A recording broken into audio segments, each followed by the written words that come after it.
When Tom Brady signed with the Tampa Bay Buccaneers on March 20, 2020, the football world didn't know what to expect. The greatest quarterback of all time was turning 43 with a franchise that hadn't made the playoffs in 13 years, hadn't won a playoff game in 18 years, and was widely considered one of the worst-run organizations in professional sports.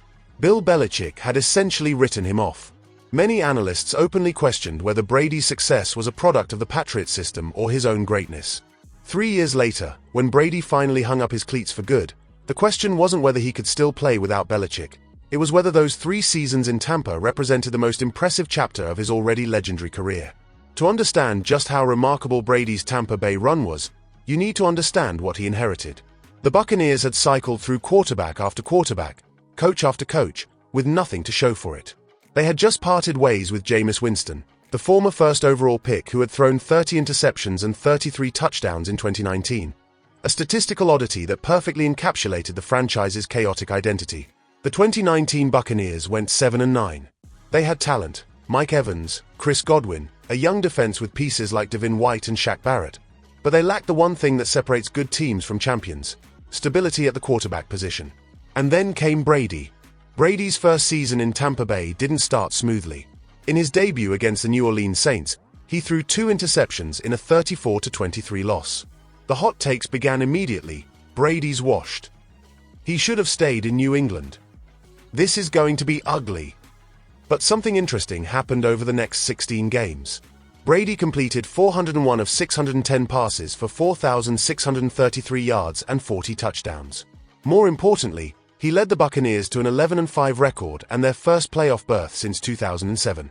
The offensive system wasn't the problem. The quarterback had been. The regular season numbers were impressive for a 43-year-old, but what happened in the playoffs cemented Brady's place in Buccaneers lore forever. Tampa Bay became the first team to win 3 road playoff games en route to a Super Bowl appearance. They beat the Washington football team, then went to New Orleans and dispatched Drew Brees and the Saints, the same team that had embarrassed them in Week 1. Then they traveled to Lambeau Field in frigid temperatures and dismantled Aaron Rodgers and the top-seeded Packers. The Super Bowl itself was almost anticlimactic. Playing at home in Raymond James Stadium, the first team ever to do so, Brady picked apart Patrick Mahomes and the defending champion Kansas City Chiefs, completing 21 of 29 passes for 201 yards and 3 touchdowns in a 31-9 blowout. The Buccaneers' offensive line was so dominant that Brady was pressured on just 3 dropbacks all game. At 43 years old, Brady had won his 7th Super Bowl ring and 5th Super Bowl MVP award. He had silenced every critic who suggested he was a system quarterback. He had taken a franchise that hadn't won a playoff game in nearly 2 decades and turned them into champions in a single season. Let's dig into what Brady actually did statistically during his Tampa Bay tenure, because the numbers tell a remarkable story. 2020 season, age 43. 4,633 passing yards. 40 touchdowns, 12 interceptions. 65.7% completion percentage. 102.2 passer rating. Super Bowl champion and MVP. For perspective, only 6 quarterbacks aged 40 or older had thrown even a single touchdown pass before Brady arrived in Tampa. He threw 40 in his first season. He accomplished more at 43 than every other 40-plus quarterback in NFL history combined. 2021 season, age 44. This is where things get truly absurd. At an age when most quarterbacks are long retired, Brady put together arguably the best statistical season of his entire career. 5,316 passing yards, led NFL, career high. 43 touchdowns, led NFL. 12 interceptions. 67.5% completion percentage. 102.1 passer rating. Think about that. At 44 years old, Brady led the entire NFL in both passing yards and touchdown passes. The Buccaneers went 13-4, their best regular season record in franchise history. Brady broke the single-season passing yards record while continuing to extend his own records for oldest quarterback to start every game, oldest to throw for 40-plus touchdowns, and pretty much every other age-related milestone you can imagine. 2022 season, age 45. Brady's final season was complicated. He briefly retired, then unretired. His personal life became tabloid fodder as his marriage fell apart. The team struggled with injuries and chemistry issues, finishing 8-9, Brady's first losing season as a starter in his entire career. Yet even in decline, even in chaos, Brady's numbers were remarkable. 4,694 passing yards. 25 touchdowns, 9 interceptions. 66.8% completion percentage, breaking his own single-season record. 90.7 passer rating. He set the NFL single-season record for pass attempts, 733, and completions, 490. He became the third player in NFL history to rank in the top 3 in franchise passing yards despite playing just 3 seasons there, 14,643 yards, third all-time for Tampa Bay. His 108 touchdown passes rank second in franchise history despite playing 45 fewer games than the leader. Numbers only tell part of the story. Brady's impact on the Buccaneers went far beyond throwing touchdowns. The Buccaneers were a losing organization for decades. They had internalized failure. Brady brought a winning culture, not just the belief that they could win, but the systematic preparation and mental toughness required to actually do it. Bruce Arians talked about how Brady would spend hours upon hours studying film, demanding the same from his teammates. Receivers ran routes precisely because Brady expected precision. The offensive line protected him because he commanded their respect. Rob Gronkowski came out of retirement to play with Brady in Tampa. Antonio Brown, despite all his baggage, was brought in because Brady vouched for him. Leonard Fournette revitalized his career under Brady's mentorship. This wasn't just quarterbacking, this was leadership at the highest level. Brady's reputation as the comeback king was built in New England, but he proved it again in Tampa. The Week 4 game of his first season against the New Orleans Patriots, the team that had beaten them in Week 1, was classic Brady. In a rain-soaked Gillette Stadium, trailing late, the rain literally stopped when Brady took the field for the game-winning drive. He converted a crucial third down and set up a 48-yard field goal with under 2 minutes left. The Patriots couldn't answer. In the playoffs, Brady outdueled 3 future Hall of Famers in succession: Drew Brees, Aaron Rodgers, and Patrick Mahomes.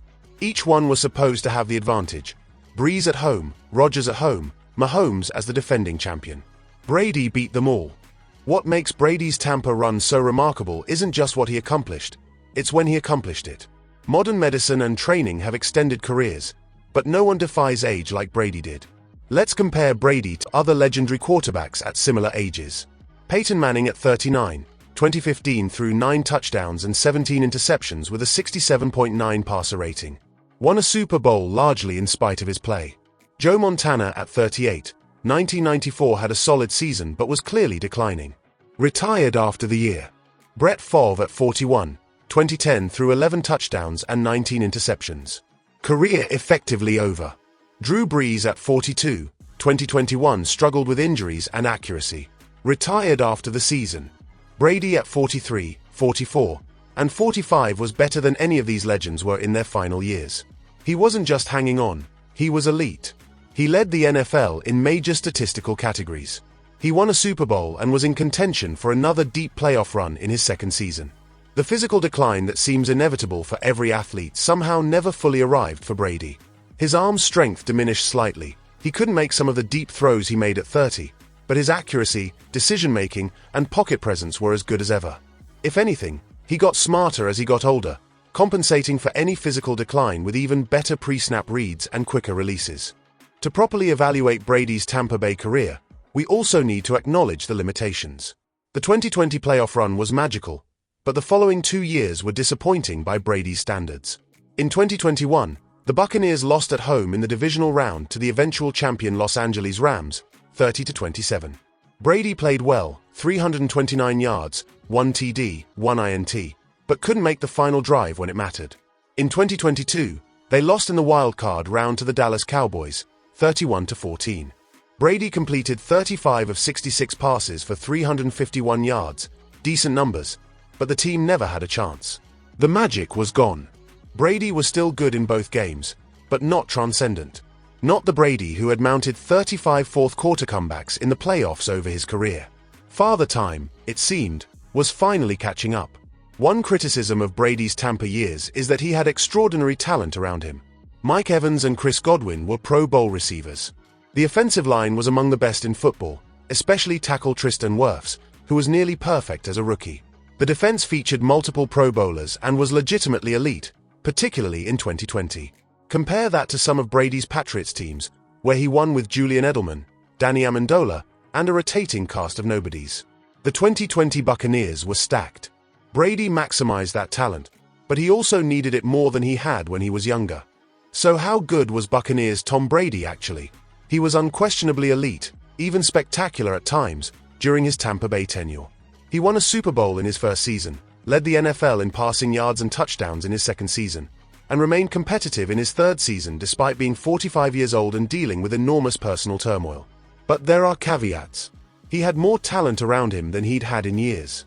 His physical tools were clearly declining. He couldn't carry a team the way he could at 35 or even 38. The playoff failures after 2020 showed that he wasn't invincible. Still, the overall body of work is staggering. Brady accomplished more in 3 seasons in Tampa Bay than most quarterbacks accomplish in decade-long careers. He definitively proved that his success wasn't system-dependent. He showed that proper training, preparation, and football IQ can extend a career far beyond normal limits. Brady's Tampa Bay years served a specific purpose in his legacy. They removed all doubt. Before Tampa, there would always be the asterisk. Sure, he won 6 Super Bowls, but he had Belichick. He had the Patriots dynasty infrastructure. He played in a weak division. Could he do it anywhere else? Tampa Bay answered that question with an emphatic yes. Brady took a 7-9 team and made them Super Bowl champions in 1 year. He won with a different coach, a different system, a different conference.